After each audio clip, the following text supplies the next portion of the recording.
Hello everyone, welcome to my channel. चलिए आज अपन पढ़ेंगे लिविंग वर्ल्ड। शॉर्ट नोट्स से उसका रिवीजन करेंगे। देखो, लिविंग लिविंग का मतलब क्या होता है? जो कि अपना एबिलिटी टू सेल्फ रेप्लिकेट, जो खुद रेप्लिकेट कर सके, सेल्फ ऑर्गेनाइज्ड, ठीक है, और इंटरेक्ट करे चीज़ों से, रिस्पॉन्स दे, ग्रोथ करे, रिप्रोडक्शन करे और मेटाबॉलिज्म करे। तो ये सब चीज़ें करेगा तो वो अपना क्या कहलाया जाएगा? लिविंग कहलाया जाएगा। अब लिविंग में भी, व्हाट इज लिविंग में भी दो चीज़ें आती है अपनी। एक तो आती है करेक्टरिस्टिक फीचर, एक आती है अपनी डिफाइनिंग फीचर। करेक्टरिस्टिक फीचर यानी कि ये अपना लिविंग में भी होगा, नॉन लिविंग में भी होगा। पर डिफाइनिंग प्रॉपर्टी ऐसी होगी, इसमें कोई भी एक्सेप्शन नहीं होगा और सारे लिविंग में पाई जाएगी, ठीक है। तो देखो, characters of an organism which may have exception can be found in non living thing also. तो उसको अपन क्या बोलेंगे? करेक्टरिस्टिक प्रॉपर्टी, ठीक है। इसमें जो अपना आता है एग्जाम्पल, वो आता है अपना ग्रोथ, ठीक है। ग्रोथ जो होती है ना, अपनी लिविंग में भी पाई जाएगी, नॉन लिविंग में भी पाई जाएगी। अब आप कहोगे नॉन लिविंग में कैसे पाई जाएगी? जैसे कि आपने देखा होगा, बहुत से क्या होते हैं, मिट्टी के जो पहाड़ होते हैं ना, शुरुआत में जब होते हैं तब तो छोटे छोटे होते हैं, और जैसे ही जिस दिन अपनी हवा वगैरह चलेगी तो वही मिट्टी का पहाड़ किसी दिन आपको बहुत बड़ा दिखाई देगा, किसी दिन आपको छोटा दिखाई देगा हवा के जरिए, ठीक है। ऐसे ही आप जब पहाड़ देखने जाते हो तब गर्मियों के समय में पहाड़ की हाइट थोड़ी कम लगती है आपको, और जब आप सर्दी में जाते हो तो पहाड़ की हाइट बढ़ जाती। क्यों बढ़ जाती? क्योंकि उसके ऊपर है ना, स्नो डिपॉजिट हो जाती है, इस वजह से उसकी हाइट बढ़ती चली जाती है, ठीक है। तो ये अपना ग्रोथ का हो गया। अब देखो, रिप्रोडक्शन को अपन क्यों नहीं कहते कि ये अपना करेक्टरिस्टिक प्रॉपर्टी? इसलिए नहीं है क्योंकि बहुत से ऐसे ह्यूमंस हैं, बहुत से ऐसे एनिमल हैं जो कि स्टेराइल हैं, जो अपने रिप्रोडक्शन नहीं कर सकते। तो अपन ये तो नहीं कह सकते ना वो लिविंग नहीं है, इसलिए अपन इसको भी करेक्टरिस्टिक प्रॉपर्टी में रखते हैं।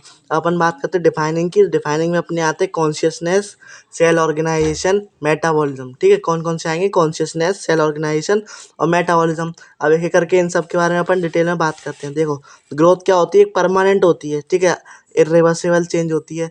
अब ये थोड़ी नहीं कि कोई कोई बच्चा छोटा है तो वो फिर, मतलब कोई बच्चा बड़ा है तो वो फिर से छोटा हो जाएगा, ऐसा नहीं होता। ग्रोथ इरिवर्सिबल होती है, एक बार हो गई तो अपन उसको वापस वापस छोटे नहीं हो सकते या फिर वापस बड़े नहीं हो सकते, ठीक है। परमानेंट होती है। और ग्रोथ ग्रोथ के ट्विन करेक्टर होते हैं। Twin character seen in living organism, जिसको अपन बोलते हैं increase in mass and increase in number. या तो अपना नंबर बढ़े, ठीक है, या फिर अपना मास बढ़े, तो इसको अपन क्या बोलते हैं? ट्विन करेक्टर ऑफ ग्रोथ बोलते हैं, ठीक है। अब अपन बात करते हैं ग्रोथ इन लिविंग और ग्रोथ इन नॉन लिविंग। देखो, जो मैं आपको लिविंग में बताऊंगा ना, उसका जस्ट उल्टा होता है, ठीक है, उसका जस्ट उल्टा होता है, ठीक है। अपनी जो लिविंग में होती है ना ग्रोथ, क्या होती है? इंट्रिंसिक होती है, और वो उसमें क्या होगी? नॉन लिविंग में एक्सट्रिंसिक होगी। इंट्रिंसिक यानी कि इनसाइड होती है अपनी। तो अपने सेल्स क्या होते हैं? बॉडी के अंदर ही तो बनते हैं, बॉडी के बाहर तो बनते नहीं, तो इसलिए अपन इसको क्या बोलेंगे? इंट्रिंसिक ग्रोथ, ठीक है। और इसमें क्या होता है? Involve the synthesis of material. इसमें क्या अपना सिंथेसिस होता है मटेरियल का, इनसाइड मटेरियल बनता है, ठीक है।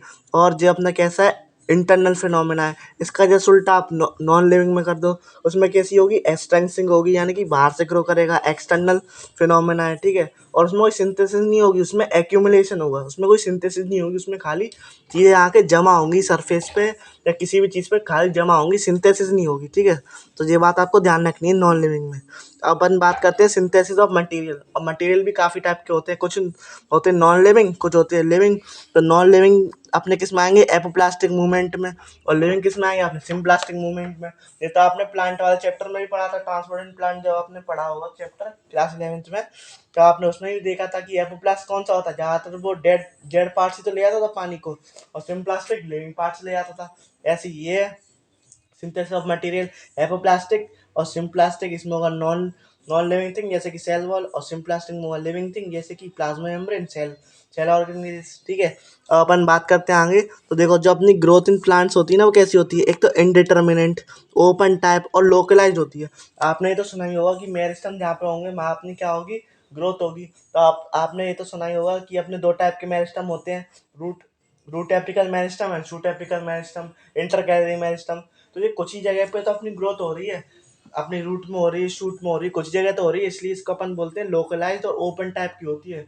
इसकी प्लांट की कभी ग्रोथ रुकती नहीं है, और एनिमल की एक समय बाद रुक जाती है, ठीक है। तो एनिमल में जस्ट इसका उल्टा हुआ, डिटर्मिनेट होगी, क्लोज टाइप होगी, और लोकलाइज नहीं होगी। आपने देखा हो कि अपना जितने भी ऑर्गन है वो बराबर तरीके से ग्रो करते हैं, कोई भी अपना लोकलाइज नहीं है। जैसे कि मान लो आपका सर ज़्यादा ग्रो कर रहा हो या पैर ज़्यादा ग्रो कर रहा हो, ऐसे नहीं होता उसमें। उसमें अनलोकलाइज होता है, यानी कि चारों तरफ जितना भी होगा ग्रोथ वो इक्वली होगा, ठीक है। इसका मतलब ये है। अब अपन बात करते हैं ग्रोथ इन यूनिसेलुलर और ग्रोथ इन मल्टीसेलुलर। देखो यूनिसेलुलर में क्या होता है, जो अपना ग्रोथ और रिप्रोडक्शन जो है ना, वो अपना क्या है, इंक्लूसिव इवेंट है, ठीक है। वो अपना क्या है, इंक्लूसिव इवेंट, यानी कि सिनोनियम है, एक ही बात है यूनिसेलुलर में। और अपना मल्टी सेलुलर में क्या है, वो एक्सक्लूसिव है, दोनों अलग अलग बात है। जैसे कि मल्टी सेलुलर आप एग्जांपल लगा लो, जैसे कि अपना हो गया फंगाई, कैसा अपना मल्टी सेलुलर है, अपने ह्यूमंस कैसे मल्टी सेलुलर है। तो इन सब में कैसा होगा अपना ग्रोथ इन मल्टी सेलर, यानी कि दोनों अलग अलग चीज़ है, ग्रोथ अलग है, रिप्रोडक्शन अलग है। पर यूनिसेलर होता ही एक सेल है, तो उसमें जो है दोनों चीज़ सिनोनियम है, सिनोनियम या फिर इंक्लूसिव इवेंट, ठीक है। ये आपकी एनसीईआरटी की लाइन है, ये नीट में पूछ सकता है। और हाँ, इस चैप्टर में से आपको एक बात बताना भूल गया, इस चैप्टर में से जब भी आपका सवाल आएगा, हमेशा एक सवाल तो आता ही आता है इसका, तो 4 नंबर तो आप इससे पक्के ही समझो, ठीक है। अब अपन बात करते हैं आगे रिप्रोडक्शन की। देखो रिप्रोडक्शन का मतलब क्या होता है, production of progeny for the survival on earth, ठीक है। प्रोजेनी का बनाना for a survival on earth, उसको अपन बोलते हैं रिप्रोडक्शन। ये भी होता है अपना दो टाइप का, एसेक्सुअल और सेक्सुअल, ठीक है। जिसमें क्या होता है, ये ज़्यादातर लोअर ऑर्गेनिज्म या फिर जनरली इन प्लांट्स में ज़्यादा देखा जाता है एनिमल के कंपैरिजन में। ऐसे नहीं कह रहा कि एनिमल में देखा ही नहीं जाता, देखा जाता है, पर थोड़ा कम देखा जाता है, प्लांट में ज़्यादा देखा जाता है, ठीक है। और ये कैसी होती है, बहुत ही सिंपल प्रोसेस होती है, पर उससे सेक्सुअल रिप्रोडक्शन से फास्ट होती है। और इसमें क्या है, एक पेरेंट की ज़रूरत होती है। पर देखो सेक्सुअल में क्या होगा, 2 पेरेंट की ज़रूरत होगी, स्लोएस्ट प्रोसेस होगा, हाइयर प्लांट्स एंड एनिमल्स में होता है, और ये काफ़ी कॉम्प्लेक्स प्रोसेस है, ठीक है। काफ़ी कैसी है, अपनी कॉम्प्लेक्स प्रोसेस है, ये अपनी काफ़ी कॉम्प्लेक्स प्रोसेस है। और इसमें क्या होता है, फ्यूजन ऑफ गैमीट होता है, फिर अपना क्या बनता है, जायगोट बनता है, ठीक है। फ्यूजन ऑफ गैमीट के बाद फिर अपना क्या बनता है, जायगोट बनता है। फ्यूजन ऑफ गैमेट के बाद फिर अपना क्या होता है, जायगोट की फॉर्मेशन करता है, ठीक है। ये अपना हो गया रिप्रोडक्शन और ग्रोथ हो गया। अब अपन बात करते हैं आगे, ये दोनों अभी कैसे चल रहे हैं, ये अपने कैरेक्टरिस्टिक फीचर है, डिफाइनिंग फीचर नहीं है, ठीक है। अब अपन आगे बात करते हैं। तो देखो एसेक्सुअल रिप्रोडक्शन के आपको कुछ एग्जांपल दे रखे हैं और टाइप दे रखे हैं। जैसे कि अपना पहला टाइप है बाइनरी फिजन, फिर होता है अपना बर्डिंग, फिर होगा अपना फ्रेगमेंटेशन, फिर स्पोरुलेशन, फिर ट्रू रीजनरेशन। अब देखो binary fission only done in unicellular organism, जैसे कि यूनिसेलुलर आपके जितने भी बैक्टीरिया हैं, जितने भी आपके प्रोकैरियोट हैं, वो सब आ जाएंगे इसमें यूनिसेलुलर में, ठीक है। अमीबा आ जाएगा, आपका पैरामीशियम आ जाएगा, ये सब किस में आ जाएंगे अपने, ये सब अपने किससे रिप्रोड्यूस करते हैं, बाइनरी फिजन से। अब बर्डिंग आपको मालूम है ईस्ट में भी होती है, अपनी हाइड्रा में होती है, जो आपने उसमें पढ़ा है सिलेंट्रेटा में, अगर आपको याद हो, फाइलम रेडेरिया में, ठीक है। अब अपन बात करते हैं फ्रेगमेंटेशन। फ्रेगमेंटेशन ज़्यादातर आपको मल्टी सेलुलर में देखने को मिलेगी, जैसे कि आप फंगाई जैसे कि राइजोपस, फिलामेंटस एल्गी जो होती है ना अपनी, यूलोथ्रिक्स, पायरोगायरा, क्लेडोफोरा, उसमें होती है। प्रोटोनीमा ऑफ मॉस में होती है फ्रेगमेंटेशन। इसमें तो आपका सवाल भी बन चुका है नीट में, तो आपको ध्यान रखना है फ्रेगमेंटेशन किस में होती है, मल्टी सेलुलर में होती है, फंगाई में होगी, प्रोटोनीमा ऑफ मॉस में होगी, और आपकी फिलामेंटस एल्गी में होगी। अब अपन बात करते हैं स्पोरुलेशन। तो स्पोरुलेशन आपको नाम से समझ में आ रहा है, formation of spore by ex asexual mode of reproduction, उसको अपन बोलते हैं स्पोरुलेशन। जैसे कि आपने सुना हो जूस्पोर, कोनोडियोस्पोर, ठीक है, जूस्पोर, कोनोडियोस्पोर, ये सब अपने कैसे होते हैं, एसेक्सुअल स्पोर होते हैं, तो उसको अपन बोलते हैं स्पोरुलेशन। और आपको ध्यान रखना है, जब भी अपना स्पोर की बात आए तो वो हमेशा कौन सी कंडीशन में बनते हैं, फेवरेबल क्या अनफेवरेबल, तो ध्यान रखना अनफेवरेबल कंडीशन में ही बनते हैं। अपन बात करते हैं ट्रू रीजनरेशन किस में होगा, तो वो भी आपको मालूम है प्लेनेरिया में होता है। अब बच्चे सोचेंगे कि अपना स्टारफिश में भी तो होता है, छिपकली में भी तो होता है, पर वो ट्रू रीजनरेशन नहीं होता, उसमें कुछ ही पार्ट कट के फिर बनता है, ठीक है। इसमें ट्रू रीजनरेशन होता है प्लेनेरिया। अब जितने ही पार्ट में काटोगे उतने ही न्यू फॉर्म हो जाते हैं। अब अपन बात करते हैं आगे, देखते हैं मेटाबॉलिज्म। देखो मेटाबॉलिज्म का मतलब होता है sum of all reaction in the body, उसको अपन बोलते हैं मेटाबॉलिज्म। अब ये भी होती है अपनी दो टाइप की, कैटाबॉलिज्म और एनाबॉलिज्म, ठीक है। कैटाबॉलिज्म का मतलब है कि large molecule broken down into छोटे छोटे पीसेस में, तो उसको अपन बोलते हैं कैटाबॉलिज्म। एनाबॉलिज्म नए नए मॉलिक्यूल मिलके बड़ा बड़ा बनाते हैं, तो उसको अपन बोलते हैं एनाबॉलिज्म, ठीक है। कैटाबॉलिज्म का एग्जांपल अपना रेस्पिरेशन है, और रेस्पिरेशन में खास करके कौन सी अपनी ग्लाइकोलाइसिस वाली प्रोसेस है, ठीक है। और इसमें अपना एनाबॉलिज्म में अपना है फोटोसिंथेसिस, छोटे छोटे मॉलिक्यूल से तो मिलके अपना बड़ा ग्लूकोज बनता है फोटोसिंथेसिस में, अगर आपको याद हो फोटोसिंथेसिस की रिएक्शन, तो छोटे छोटे मिलके तो अपना ग्लूकोज बनता है जो कि बड़ा मॉलिक्यूल होता है, ठीक है। चलिए अब अपन आगे बात करते हैं। तो देखो अपनी क्या होती है जो मेटाबॉलिक रिएक्शन है ना, अपनी सेल फ्री कंडीशन में भी हो सकती है, यानी कि अपन आर्टिफिशियल कंडीशन जिसको अपन इन विट्रो बोलते हैं, यानी कि इसको लैब में भी करा सकते हैं, पर इसको अपन बिगर एंजाइम के नहीं करा सकते। एंजाइम चाहिए ही चाहिए। और एंजाइम कैसा होता है अपना लिविंग में आता है, इस वजह से मेटाबॉलिज्म जो है ना वो अपनी कैसी होती है, अपनी डिफाइनिंग फीचर होती है, वो अपनी लिविंग में ही पाई जाएगी, नॉन लिविंग में नहीं पाई जाएगी। अब आपसे काफ़ी बार यही पूछा जाता है कि आइसोलेटेड मेटाबॉलिक रिएक्शन जो अपनी एक बीकर में हो रही है वो कैसी है, लिविंग है कि नॉन लिविंग है। तो उसको ध्यान रखना आप, ना तो वो नॉन लिविंग है ना वो अपनी लिविंग है, ठीक है, वो कुछ नहीं है। वो अपनी ना तो लिविंग है या ना फिर अपनी नॉन लिविंग है, वो खाली एक लिविंग रिएक्शन हो रही है। एक एक रिएक्शन की वजह से ना तो अपन उसको लिविंग बता सकते पूरी तरीके से, ना उसको नॉन लिविंग बता सकते, आइसोलेटेड मेटाबॉलिक रिएक्शन को, ठीक है। तो ये बात होगी अपनी मेटाबॉलिज्म की। अब अपन बात करते हैं आगे कॉन्शियसनेस की। देखो कॉन्शियसनेस तब तक पूरा नहीं होगा जब तक उसमें दो चीज़ नहीं होगी, स्टिमुलस के संग रिस्पॉन्स होना जरूरी है, वरना आदमी नॉन कॉन्शियस माना जाएगा। अगर उसके पास खाली स्टिमुलस है, रिस्पॉन्स नहीं है, तो वो नॉन स्टिमुलस माना जाएगा, ठीक है। तो दोनों, सॉरी, नॉन कॉन्शियस माना जाएगा। कॉन्शियस होने के लिए स्टिमुलस भी होना चाहिए और रिस्पॉन्स भी होना चाहिए, ठीक है। अब अपना स्टिमुलस क्या क्या हो सकता है, एक तो फिजिकली हो सकता है, केमिकली हो सकता है, बायोलॉजिकली हो सकता है। और रिस्पॉन्स का मतलब क्या होता है, an appropriate reaction to stimulus. जैसा अपने को स्टिमुलस मिलेगा वैसे ही अपने को रिएक्ट करना पड़ेगा। जैसे कि मान लो आपको, आपके किसी ने गरम कोई चीज़ लगा दी थी, गरम चम्मच लगा दी या कुछ भी लगा दी, तो आप एकदम हाथ पीछे ले जाते हो ना, आपके ब्रेन के पास सिग्नल जाता है, पीछे ले जाते हो। तो इसी चीज़ को अपन बोलते हैं कॉन्शियसनेस। अब देखो फिजिकल में क्या क्या आएगा, अपनी लाइट आ जाएगा, टेम्परेचर आ जाएगा, लाइट आ जाएगा, टेम्परेचर आ जाएगा। और प्लांट के लिए क्या होता है, फोटो पीरियोडिज्म। तो आपने पढ़ाई होगा, डे न्यूट्रल प्लांट होते हैं, long day short day plant होते हैं, वो सब अपने ये आ जाएंगे। अब देखो केमिकल में अपना क्या आया, पॉल्यूटेंट आया, जो पॉल्यूटेंट अपने हवा वगैरह में होते हैं, जो अपने कुछ कुछ पानी में होते हैं, तो वो अपने वो रिएक्ट करते हैं, तो वो पॉल्यूटेंट अपने केमिकल में आ जाएंगे। और बायोलॉजिकल एजेंट जैसे कि बैक्टीरिया वगैरह हुए, वायरस वगैरह हुए, तो वो अपनी इसमें आ जाएंगे। और उसके अगेंस्ट अपना बॉडी रिएक्शन दिखाती है, तो उसको अपन बोलते हैं रिस्पॉन्स, ठीक है। और देखो सेल्फ कॉन्शियसनेस ओनली ह्यूमन में प्रेजेंट होता है, ठीक है। आपसे पूछ सकता है, आपसे घुमाने के लिए ये स्टेटमेंट जरूर दे देगा, अगर देना होगा तो उसे, कि सेल्फ कॉन्शियसनेस सारे लिविंग में होती है, सारे लिविंग में होती है। ये बात सही है कि गलत है? तो ये बात गलत है। सिर्फ और सिर्फ जो सेल्फ कॉन्शियसनेस की प्रॉपर्टी होती है वो सिर्फ ह्यूमन के पास होती है, ये इसका एक यूनिक फीचर है, ठीक है, ये आपको ध्यान रखना है, ये ह्यूमन का एक यूनिक फीचर है। इसके सिवा और किसी के पास नहीं होती सेल्फ कॉन्शियसनेस, बाकी कॉन्शियसनेस सारे लिविंग के पास होती है। अब काफ़ी बार आपने ये एनसीईआरटी में ये भी दे रखा है कि कोमा पेशेंट बताओ कॉन्शियस होता है कि नहीं होता, लिविंग होता है कि नहीं होता। देखो कोमा पेशेंट का मतलब है, जो कोई भी कोमा में होता है उसका मतलब है कि उसका ब्रेन डेड है, ठीक है। उसको अपन पूरी तरीके से ना तो लिविंग कह सकते हैं, ना तो अपन नॉन लिविंग कह सकते हैं। पर हाँ इतना ज़रूर कह सकते हैं, जो कोमा पेशेंट होता है वो नॉन कॉन्शियस होता है, क्योंकि वो स्टिमुलस तो लेता रहता है, स्टिमुलस तो लेता रहेगा, पर वो कोई रिस्पॉन्स नहीं कर पाएगा। सीधी बात, वो कोई रिस्पॉन्स नहीं कर पाएगा, वो खाली स्टिमुलस लेता रहेगा। तो अपन उसको कॉन्शियस तो बोल नहीं सकते, क्योंकि कॉन्शियस होने के लिए स्टिमुलस भी चाहिए तो रिस्पॉन्स भी चाहिए, ठीक है। तो ये बात आपको ध्यान रखनी है, स्टिमुलस के लिए अपने को सॉरी कॉन्शियसनेस के लिए अपन को स्टिमुलस भी चाहिए तो रिस्पॉन्स भी चाहिए, दोनों चीज़ होनी चाहिए, वरना अपन इसको क्या बता देंगे, नॉन लिविंग बता देंगे, ठीक है। अपन बात करते हैं सेलुलर ऑर्गेनाइजेशन की।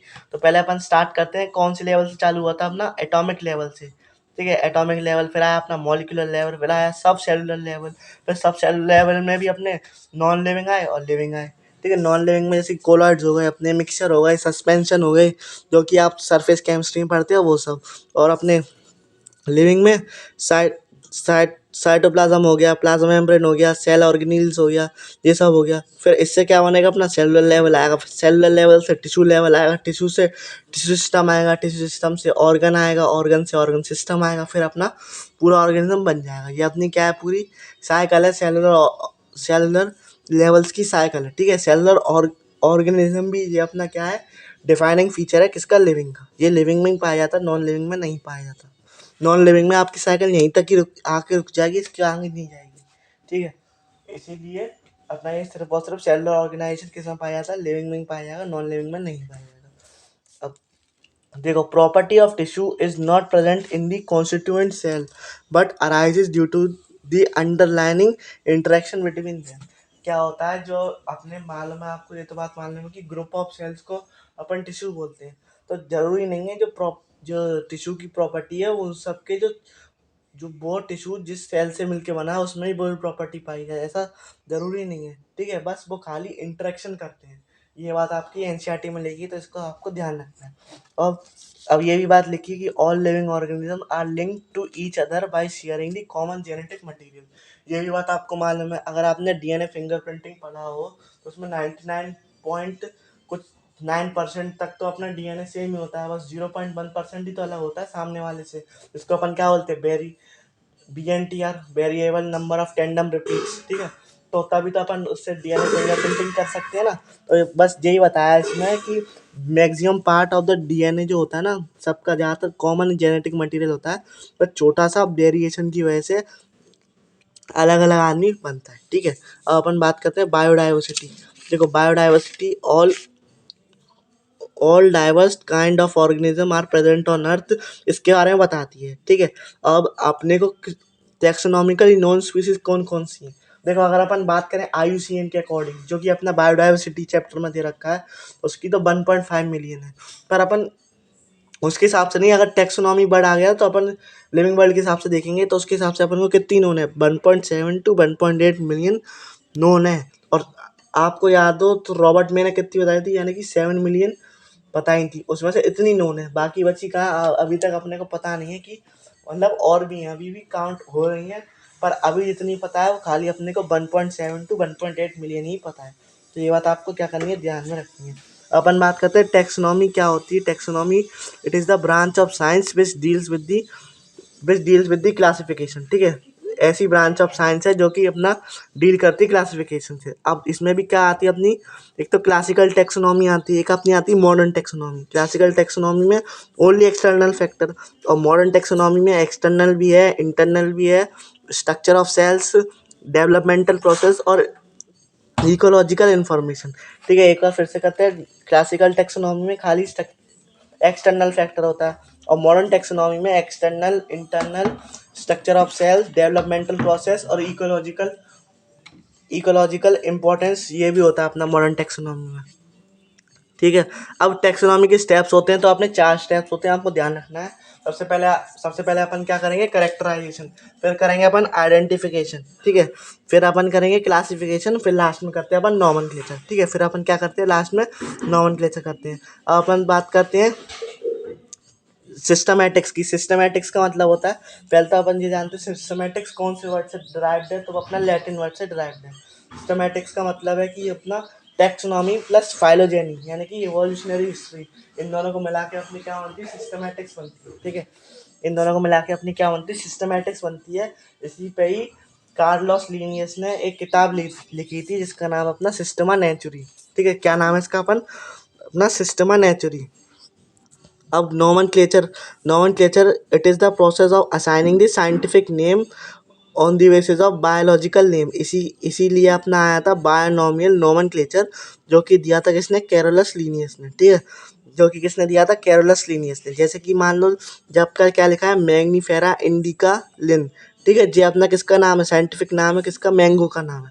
तो देखो, जो मैग्नीफेरा है ना, मैग्नीफेरा जो अपना जीनस और जेनेरिक नेम है, और जो इंडिका है वो अपना स्पीसीज और स्पेसिफिक एपिथेट है। ठीक है, स्पीसीज और स्पेसिफिक एपिथेट है। और जो लिन का मतलब है कि लीनियस ने इसको डिस्कवर करा है, तो नेम ऑफ साइंटिस्ट है। अब देखो, इसके कुछ रूल्स होते हैं। ठीक है, जैसे कि जब जीनस का जो नाम आता है, मैग्नीफेरा का जो एम होगा पहला अक्षर कैपिटल होगा, और इंडिका का जो पहला अक्षर होगा वो अपना कैसा होगा, स्मॉल होगा। ठीक है, ये बात आपको ध्यान रखनी है। कि जो अपना जीनस का पहला नाम होगा कैपिटल होगा, और जो अपना स्पीसीज का पहला जो अक्षर होगा वो अपना क्या होगा, स्मॉल होगा। ये बात आपको ध्यान रखनी है। और जब भी अपन हैंड रिटन में लिखते हैं किसी भी नाम को, तो उसको सेपरेटली अंडरलाइन कर देते हैं, पर साइंटिस्ट के नाम पे कुछ नहीं करते। ठीक है, तो अपन इसको सेपरेटली अंडरलाइन कर देते हैं। अगर इसी को अपन कंप्यूटर के फॉर्म में लिखेंगे तो कैसे लिखेंगे, इटैलिक्स में लिखते हैं। और ये आपको ध्यान रखना है कि जो जो जितने भी नाम होते हैं, जब कौन सी लैंग्वेज में होते हैं, लैटिन लैंग्वेज में होते हैं। पर अगर अपन इसको कंप्यूटर में सेव करेंगे तो कैसे करेंगे, इटैलिक्स वर्ड्स में लिख के करते हैं, ठीक है। अब देखो साइंटिस्ट के नाम को लिखने की भी कुछ रूल्स हैं। तो ये क्या होता है, नेम ऑफ साइंटिस्ट होता है। ये तो ना तो लैटिनाइज होता है ना अपना इटैलिसाइज होता है। It is written in the Roman fashion और हैंड रिटन में नॉट अंडरलाइन, ठीक है। अगर अपन कंप्यूटर में लिखेंगे तो अपना रोमन फैशन में लिखा जाएगा, और हैंड रिटन अगर लिखेंगे तो अंडरलाइन नहीं करेंगे, ठीक है। उसको क्या नहीं करेंगे, अंडरलाइन नहीं करेंगे, ठीक है। Biological names are generally in Latin, but it is printed in computer, तो इट विल बी इटैलिसाइज। यानी कि जब भी अपन उसको कंप्यूटर में नाम लिखेंगे मैग्नीफेरा इंडिका, तो उसको अपन किस में लिखेंगे, इटैलिक्स इटैलिक्स लैंग्वेज में लिखेंगे, ठीक है। लिखते हैं इटैलिक्स में लिखते हैं, पर जो जो वर्ड आते हैं ना वो अपने कौन सी लैंग्वेज से आते हैं, वो लैटिन से आते हैं, ठीक है। अब इसके लिए अपनी दो दो कंपनी आई, वो अपनी थी international code for botanical nomenclature, international code for zoological nomenclature. अपन बात करते हैं टैक्सॉन क्या होता है। देखो टैक्सॉन क्या होता है, यूनिट ऑफ क्लासिफिकेशन को अपन क्या बोलते हैं, टैक्सॉन बोलते हैं। यूनिट ऑफ क्लासिफिकेशन को अपन क्या बोलते हैं, टैक्सॉन बोलते हैं। जैसे कि आपने वो पढ़ी होगी जरूर, टैक्सोनॉमिकल हायरार्की। इसको याद करने की ट्रिक है अपनी क्या, Kishan Kishan play cricket on flat ground surface, ठीक है। Kishan play cricket on flat ground surface. तो ये अपनी क्या है, ये पूरी अपनी टैक्सोनॉमिकल हायरार्की है। अब जैसे मान लो जिसमें स्पीसीज है, या फिर अपना जीनस है, या फिर अपना फैमिली है, या फिर अपना ऑर्डर है, ये सब अपने क्या है, रैंक है, कैटेगरी है, ठीक है। रैंक है, कैटेगरी है। जैसे कि आप कोई भी एग्जाम देते हो तो उसमें अपनी रैंक आती है, कैटेगरी आती है। ऐसे ही समझ लो जो अपना स्पीसीज है वो अपनी एक रैंक है, जीनस है वो अपनी एक रैंक है, ठीक है। तो रैंक और कैटेगरी जो होती है ना वो सेम होती है, ठीक है। रैंक और कैटेगरी क्या होती है इसमें, सेम होती है। टैक्सॉन क्या होती है, स्पीशीज पे कितने लोग बैठे हैं, ठीक है। स्पीशीज पे कितने लोग बैठे हैं, जैसे कि मैं मानता हूँ स्पीशीज में बैठे अपना राइस बैठा है, बीट बैठा है, बार्ले बैठा है, ठीक है। राइस, बीट, बार्ले, इसमें क्या हो जाएगा, वो अपना हो जाएगा टैक्सॉन। और अपना जो स्पीशीज है, जीनस है, जो इस तरफ वाले ना जो अपने क्या होंगे, रैंक या फिर कैटेगरी, ठीक है। इतना आपको समझ में आ गया होगा। रैंक अपन इस तरफ वाले को बोलेंगे kingdom, phylum, class, order, family, genus. और आपको ये भी बात ध्यान रखनी है, अगर अपना एनिमल होगा तो अपना फाइलम लिखा जाएगा, अगर अपना प्लांट होगा तो अपना डिवीजन लिखा जाएगा, ठीक है। तो ये बात आपको ध्यान रखनी है। अब अपन बात करते हैं, जैसे जैसे अपन ऊपर जाएंगे स्पीसीज से लेके किंगडम तक जाएंगे, तब अपना क्या होता है, देखो सिमिलर या फिर कॉमन करेक्टर डिक्रीजेस। आप ये बताओ कि आप स्पीसीज अगर एक जैसी होंगी तो उसमें आप सिमिलरिटी अच्छे से ढूंढ पाओगे, कि जैसे जैसे ऊपर बढ़ते चले जाएंगे वैसे वैसे अपने अलग अलग टाइप के एनिमल्स वगैरह भी तो आते चले जाएंगे, तो आपको और दिक्कत आएगी सिमिलरिटी पता करने में। तो इस वजह से जैसे जैसे अपन स्पीसीज से किंगडम जाते हैं तो अपनी सिमिलरिटी और कॉमन करेक्टर क्या होते हैं, डिक्रीज होते हैं, ठीक है। जनरल करेक्टर, जैसे जैसे अपन ऊपर जाते चले जाते हैं ना, अपन बहुत जनरल होते चले जाते हैं। यानी कि अपन कुछ भी एक एक भी कोई फीचर मिल गया किसी जानवर से तो अपन उसको उसमें डाल देते हैं, उस वाले ग्रुप में, ठीक है। तो जनरल करेक्टर जैसे अपन स्पीसीज से किंगडम जाएंगे वैसे अपने बढ़ते चले जाएंगे। अपन बात करें स्पेसिसिटी स्पेसिसिटी यानी कि अगर अपने को स्पीसीज से किंगडम जाए तो अपन ज़्यादा स्पेसिफिक कहाँ होंगे, स्पीसीज वाले पे ही तो होंगे। अपन ढूंढेंगे ना, जैसे कि अगर टाइगर की है तो टाइगर की जितनी भी स्पीसीज है तो सारी यहाँ होनी चाहिए, ठीक है। सारी अपनी यहाँ होनी चाहिए। जैसे कि आपको अगर कुछ स्पीसीज का नाम हो, जैसे कि बाली, जामवंत, ठीक है। जैसा अपनी किसकी थी, टाइगर की स्पीसीज नहीं है, आपने बायोडाइवर्सिटी में पढ़ा था ना। तो ये अपनी कैसी, इनमें सिमिलरिटी ज़्यादा दिखाई देंगी, जो अपने टाइगर टाइगर उनमें सिमिलरिटी ज़्यादा दिखाई देंगी, और उसी में अपन ज़्यादा स्पेसिफाई होंगे। तो इस वजह से क्या होता है, जैसे अपना सिमिलर या फिर कॉमन करेक्टर डिक्रीज होता है स्पीसीज से लेकर किंगडम तक, ऐसी अपनी स्पेसिसिटी भी डिक्रीज होती है स्पीसीज से लेकर किंगडम तक। अब अपन बात करें कॉम्प्लेक्सिटी ऑफ क्लासिफिकेशन। अब आप ये बताओ, किंगडम में तो अपने बहुत सारी चीज़ें आ रही हैं, जैसे कि आप किंगडम ले लो एनिमेलिया, उसमें कॉर्डेट्स भी आ रहे हैं, उसमें अपने मोलस्क भी आ रहे हैं, उसमें अपने एलिड्स भी आ रहे हैं, उसमें अपने ऑर्थोपोड्स भी आ रहे हैं, बहुत सारी चीज़ आ रही हैं। तो जैसे जैसे अपन ऊपर जाते जाएंगे ना वैसे वैसे अपन क्या होते हैं, कॉम्प्लेक्सिटी अपनी बढ़ती चली जाएगी, ठीक है। कॉम्प्लेक्सिटी बढ़ती चली जाएगी, उतनी अपन देर में क्लासीफाई कर पाएंगे। तो इस वजह से किंगडम, जैसे अपन स्पीसीज से किंगडम जाएंगे तो उसमें क्या होती है, कॉम्प्लेक्सिटी बढ़ती है, ठीक है। तो ये बात आपको ध्यान रखनी है जब अपनी टैक्सोनॉमिकल हायरार्की हो गई। अब अपन बात करते हैं एक एक करके, ये जितने भी अपने स्टेप देखे ना उनके बारे में बात करते हैं। जैसे कि अपना जो स्पीशीज है वो क्या होता है, अपना real basic unit of classification, real basic unit of classification अपन किसको बोलते हैं? स्पीशीज को बोलते हैं। याद रखना, यूनिट ऑफ क्लासिफिकेशन अपनी क्या है? Taxon. Real basic unit of classification क्या है? वो अपनी स्पीशीज है। अपना बायोलॉजिकल स्पीशीज कॉन्सेप्ट किसने दिया था? अर्नेस्ट मायर ने। ठीक है, इनको अपन क्या बोलते हैं? 20वीं सेंचुरी के डार्विन बोलते हैं। ठीक है, डार्विन ऑफ 20वीं सेंचुरी, और इनको ट्रिपल क्राउन प्राइज भी मिल चुका है, तो यही बात आपको ध्यान रखनी है। ठीक है, और member of same species are morphologically similar and can interbreed among themself. ठीक है, तो मेंबर ऑफ सेम स्पीसीज होते हैं, ठीक है, तो वो अपने क्या कर सकते हैं? मोर्फोलॉजिकल सिमिलर होते हैं और कैन इंटरब्रीड अमंग देमसेल्फ। ठीक है, और जो इनका biological species of concept Ernst Mayr ने जो दिया था, वो अपना बेस था किस पे? रिप्रोडक्टिव आइसोलेशन पे बेस था। ठीक है, वो अपना किस पे बेस था? वो अपना वो अपना किस पे बेस्ड था? वो अपना था रिप्रोडक्टिव आइसोलेशन पे बेस्ड था। ठीक है, जैसे कि आप स्पीशीज का एग्जांपल ले लो, टिग्रेस है, पार्डस है, लियो है। ठीक है, लियो का मतलब लायन, पार्डस यानी कि लेपर्ड, टिग्रेस यानी कि टाइगर। अपन बात करते हैं जीनस। जीनस क्या होता है? क्लोजली रिलेटेड स्पीशीज का जो ग्रुप होता है, उसको अपन बोलते हैं जीनस। जैसे कि अपना पैंथेरा जीनस है, सोलोनम जीनस है, तो उसमें क्या होगा? इसमें पैंथेरा पार्डस, ठीक है, पैंथेरा लियो, पैंथेरा टिग्रेस, यानी कि ये क्या अपना टाइगर है, ये अपना लायन है, ये अपना लेपर्ड है। अपन बात करते हैं सोलेनम जीनस की, तो उसमें आता है solanum melongena, solanum nigrum, solanum tuberculosum. Solanum melongena क्या है? ब्रिंजल है। सोलेनम नाइग्रम तो क्या है? ब्लैक ब्लैक नाइटशेड है। ठीक है, सोलेनम ट्यूबरक्लोसम क्या है? तो अपना पोटैटो है। ठीक है, ऐसे ही अपना टमाटो का अलग नाम होगा, वो भी अपना किससे शुरू होगा? सोलेनम से चालू होगा। जो अपने पोटैटो फैमिली में होंगे, सबका नाम किससे चालू होगा? अपना सोलेनम से चालू होगा। तभी तो अगर अपना नाम करते हैं पोटैटो का, जैसे मान लो सोलेनम ट्यूबरोसम, तो सोलेनम वाला जो बर्ड है वो अपना किससे आया? जीनस से आया। ट्यूबरोसम का मतलब क्या है? वो अपना स्पीशीज है। तभी तो उन्होंने क्या दिया था? बायनॉमियल नोमेनक्लेचर दिया था लीनियस में, तो वो इसी के बेसिस पे दिया था। अपन बात करते हैं फैमिली। फैमिली का मतलब क्या होता है? Group of related genera. ठीक है, अब बहुत सारे जेनरा मिलके क्या बना लेंगे? फैमिली बना लेंगे। जैसे कि अपना फिलिडेसी, होमिनिडेसी।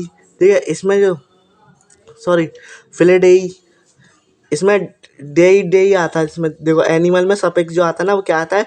डेई डेई आता है। और अपना प्लांट फैमिली में जो वो आता है सफिक्स, वो अपना आता है एसी एसी आता है। तो फैलिडी, कैनेडी, होमिनिडी, मस्केडी। ठीक है, मस्केडी किसकी? अपनी हाउस फ्लाई की है।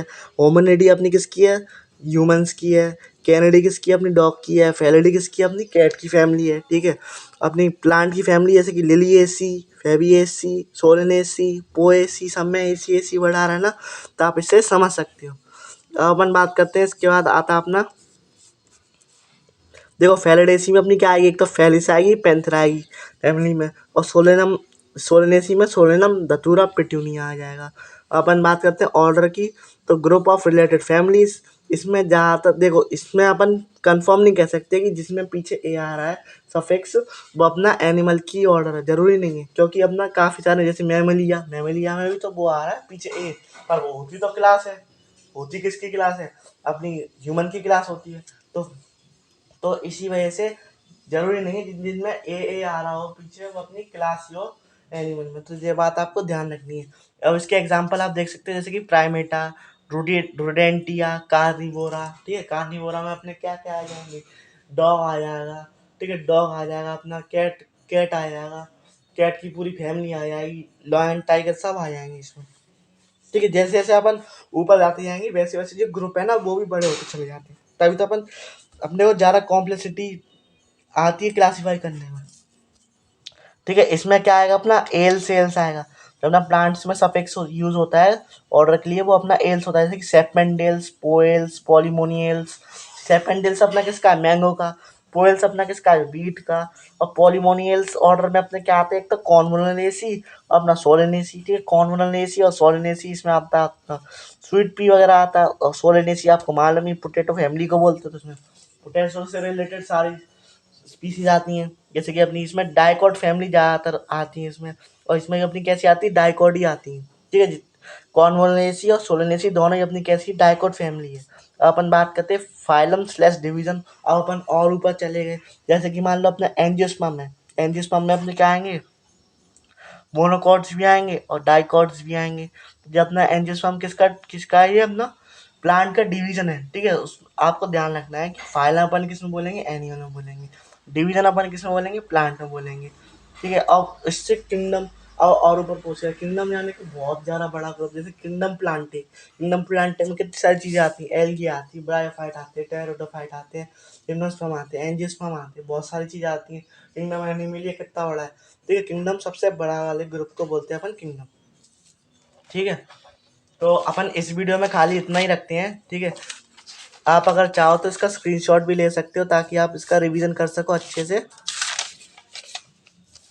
बाकी का जितना बचा पार्ट है टेक्सोनॉमिकल एड से बचा हुआ पार्ट, वो मैं आपका अगली वीडियो में दूंगा, ठीक है। अब ये इसका तब तक आप स्क्रीनशॉट ले लीजिए। ये इसका पेज 1 है, ये इसका पेज 2 है,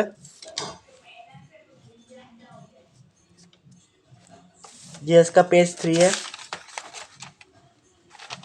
और ये इसका पेज 4 है। थैंक यू, मिलते हैं अगली वीडियो में, तब तक के लिए पढ़ाई करते रहें। All the very best.